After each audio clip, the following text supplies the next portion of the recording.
पण अत्यंत महत्त्वपूर्ण अपडेट पाहतो. हा व्हिडिओ आपण शेवटपर्यंत पाहावा. शाळांच्या शैक्षणिक कामकाजाला आता कॅलेंडरची शिस्त 2026-27साठी महिनाने नियोजन अनिवार्य. 9 ऑगस्ट 2026 समोर परिपत्रक सुद्धा पाहणार आहोत. हा व्हिडिओ आपण शेवटपर्यंत पाहावा.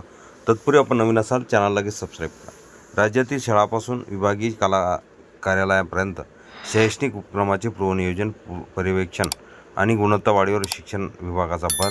राज्यातील शैक्षणिक प्रशासकीय कामकाज अधिक नियोजनबद्ध, गुणवत्तापूर्ण आणि कालबद्ध करण्यासाठी शिक्षण आयुक्तालयाने शैक्षणिक वर्ष 2026-27साठी शैक्षणिक काम नियोजन कॅलेंडर अंतिम केले आहे. या कॅलेंडरनुसार राज्यातील शाळा, केंद्र, बीट, तालुका, जिल्हा, विभाग तसेच राज्यस्तरीय कार्यालयांनी आपल्या स्तराशी संबंधित शैक्षणिक प्रशासकीय कामाचे पूर्वनियोजन करून त्याची प्रभावी अंमलबजावणी करावी असे निर्देश शिक्षण आयुक्तालयाने दिले आहेत.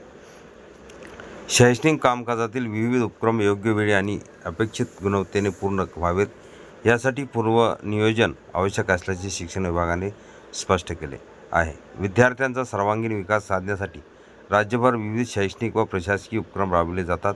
या उपक्रमाचे योग्य वर्गीकरण करून त्यांचे महिनानिहाय नियोजन करण्यात आले आहे.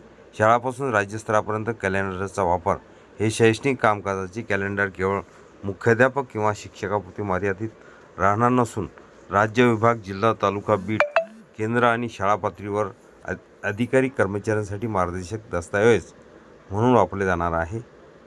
राज्यातील विविध प्रकारच्या शाळांनी त्यांच्याशी संबंधित उपक्रमाचे नियोजन करून त्यानुसार अंमलबजावणी करावी. यामध्ये प्राथमिक, माध्यमिक तसेच विविध व्यवस्थापनाच्या शाळांचा समावेश आहे. शासकीय, स्थानिक स्वराज्य संस्थांच्या तसेच खाजगी अनुदानित शाळांनी कॅलेंडरमधील संबंधित उपक्रमाची वेळेत पूर्तता करणे अपेक्षित आहे. दैनंदिन, धर्म आणि आठवडानिहाय कामाचे नियोजन. शैक्षणिक काम नियोजनाची विभागणी 3 प्रमुख स्वरूपात करण्यात आली आहे. त्यामध्ये दैनंदिन करावयाची कामे, धर्म करावयाची कामे, महिनानिहाय व आठवडानिहाय करावयाची कामे व उपक्रम यांचा समावेश आहे. त्यामुळे शिक्षक, मुख्याध्यापक तसेच पर्यवेक्षीय यंत्रणेला कोणते काम कोणत्या कालावधीत करायचे आहे याची पूर्वकल्पना मिळणार आहे. यामुळे कामाची पुनरावृत्ती, विलंब तसेच अनियोजित प्रशासकीय कामकाज कमी होण्यास मदत होईल. ऑनलाईन आणि ऑफलाईन कामांनाही दिशा. कॅलेंडरमध्ये शिक्षक आणि पर्यवेक्षीय यंत्रणेसाठी आवश्यक असलेल्या ऑनलाईन तसेच ऑफलाईन उपक्रमाचे नियोजन करण्यात आले आहे. केंद्रप्रमुख, विस्तार अधिकारी, गट शिक्षणाधिकारी, डाएटचे प्राचार्य आणि विभागीय शिक्षण उपसंचालक यांना त्यांच्या स्तरावरील कामाची पूर्वकल्पना मिळणार आहे. त्यामुळे संबंधित अधिकाऱ्यांना आवश्यक पत्रव्यवहार, सूचना, मार्गदर्शन, निधी वितरण आणि आढावा घेण्याचे काम नियोजित पद्धतीने करता येणार आहे. वेळेची बचत आणि कामकाजात सुसूत्रता. पूर्वनियोजित कालबद्ध वेळापत्रकानुसार शैक्षणिक उपक्रमाची अंमलबजावणी केल्यामुळे नियोजन, वेळेची बचत आणि कामातील अचूकता साध्य होईल अशी अपेक्षा शिक्षण विभागाने व्यक्त केली आहे. राज्यापासून शाळेपर्यंत विविध स्तरावरील यंत्रणेमध्ये एकवाक्यता निर्माण होणे हा या कॅलेंडरचा महत्त्वाचा उद्देश आहे.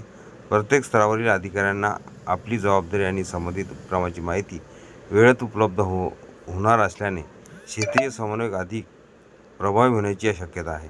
शाळा, भेटी आणि पर्यवेक्षणाला मिळणारा स्पष्ट दिशा.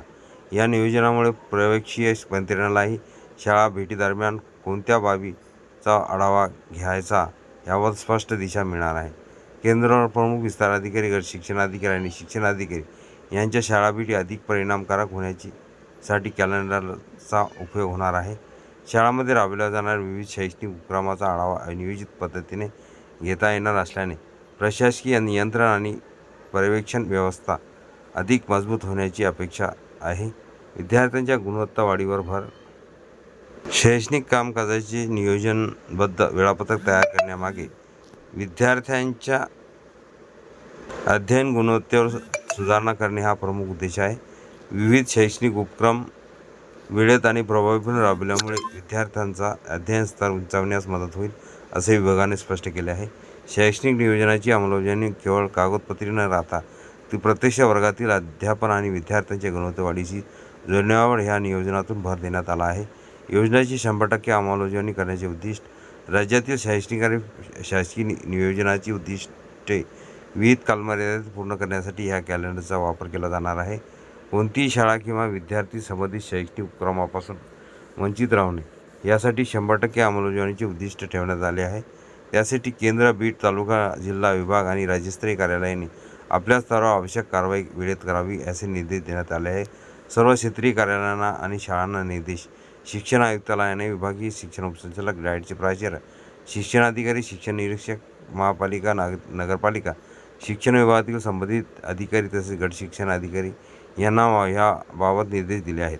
सर्व क्षेत्रीय कार्यालयांनी आणि शाळांनी शैक्षणिक कामकाज नियोजन कॅलेंडरमधील उपक्रमाच्या अनुषंगाने आवश्यक पूर्वनियोजन करून प्रभावी अंमलबजावणी करावी असे पत्रात स्पष्ट करण्यात आले.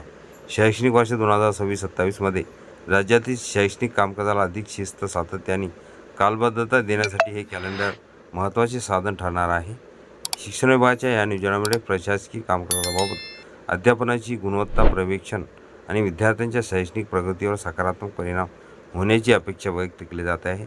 परिपत्रक पाहण्या अगोदर हा व्हिडिओ उपयोगी वाटला असेल लाईक, शेअर आणि अखिल तांबूसर क्लासेस चॅनलला सबस्क्राईब करा, लाईक करा, कमेंट्स करा, मित्रांना शेअर करायला विसरू नका. असे नवनवीन अपडेट आपल्यापर्यंत सहज पोहोचतील.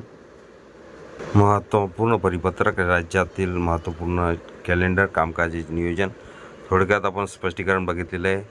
हे पूर्ण परिपत्रक अखिल तांबूसर क्लासेस चॅनलच्या डिस्क्रिप्शन बॉक्समध्ये तिथून डाउनलोड करू शकता.